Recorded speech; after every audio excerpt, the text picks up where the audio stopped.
Have you ever caught yourself holding back from saying hello to someone new because you assumed they wouldn't want to be bothered? Psychologists have a specific name for this hesitation. They call it the empathy perception gap.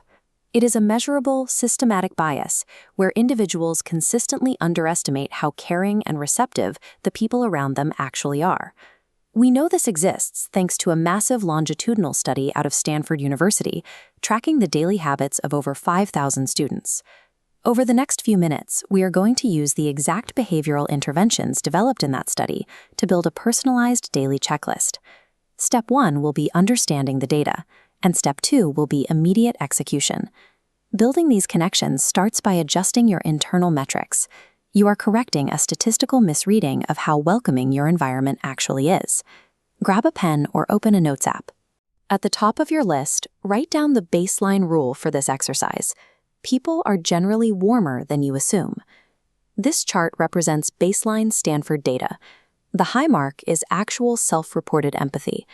But look at the second column. Students rated peers' empathy dramatically lower. This empathy perception gap triggers a strict cycle.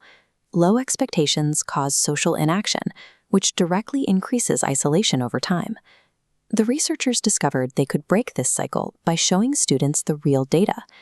When they set up normative campaign posters displaying the actual high empathy scores of the student body, viewers of those posters took more social chances. Now, prepare your daily tool. Underneath your baseline rule, write down 3 distinct categories: strangers, acquaintances, and friends.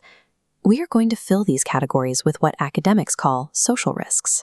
In this context, a social risk is defined as an everyday interpersonal action that requires a small degree of vulnerability and uncertainty. These are entirely common behaviors. Showing up to a party where you know no one, disagreeing with a popular friend in public, or opening up about a personal problem all count as taking a social risk. When you treat your hesitation as a predictable flaw in your data processing rather than a personal failure, taking these small interpersonal risks becomes a logical necessity instead of a terrifying leap.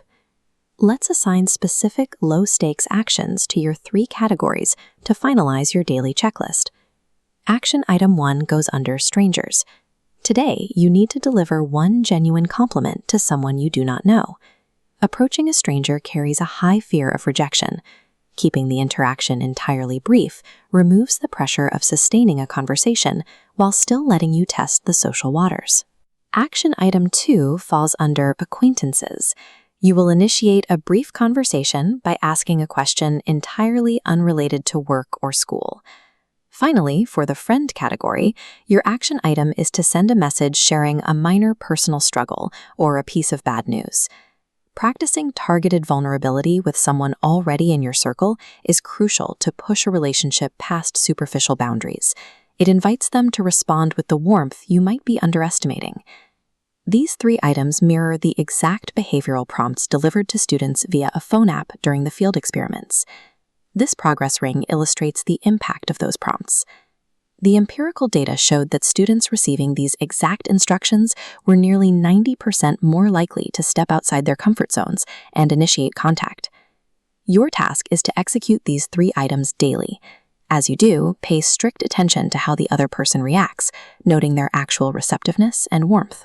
Taking these small actions allows you to collect hard evidence of positive responses. This new data helps bridge the gap in your perception bias. Checking off these items generates specific instances of social success. This data recalibrates your perception of others, narrowing the empathy perception gap through direct experience. In the Stanford study, students who viewed their peers as more caring reported better psychological well-being months after the intervention ended. We do need to note the specific constraints of this research. The underlying data and the field experiments were strictly sourced from an undergraduate community on the Stanford campus. However, the psychological mechanism remains consistent. The habit of underestimating peer warmth scales directly to corporate offices, neighborhood groups, and general adult environments. So start the process. Pick your target for item number 1 and offer a compliment to a stranger today. Expanding your social network relies on your willingness to realize that your community is far kinder than your inherent biases suggest.